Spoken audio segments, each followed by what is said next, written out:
Class was in session, and Mrs. Davis posed a classic question to her fourth graders. "If you could have just one wish," she began, her voice gentle and encouraging, "what would you wish for?" Hands shot up across the room, filled with dreams of toys, candy, and maybe even superpowers. Little Timmy, usually quiet, surprised everyone by raising his hand with unusual enthusiasm. "Yes, Timmy?" Mrs. Davis asked, intrigued.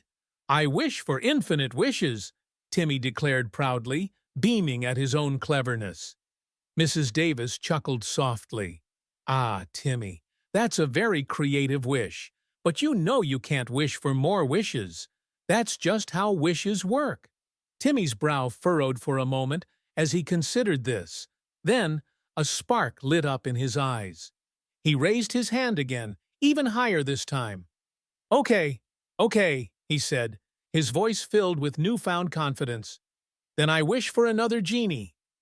Mrs. Davis couldn't help but smile. Sometimes the simplest solutions are the most brilliant. That's one smart kid, right? Class was in session, and Mrs. Davis posed a question to her students.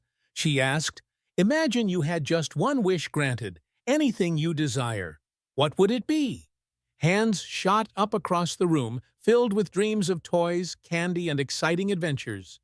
Little Timmy, usually quiet, raised his hand with a thoughtful look. Mrs. Davis called on him. Timmy said, "I wish for infinite wishes." Mrs. Davis chuckled gently, explaining, "Oh, Timmy, you can't wish for more wishes. It's just one wish." Timmy paused, his brow furrowed in concentration. Then a wide grin spread across his face. He declared, "Okay then, I wish for another genie." The class erupted in laughter, and Mrs. Davis couldn't help but smile. That Timmy, always thinking outside the box. Sometimes the simplest solutions are the most clever. What would your one wish be?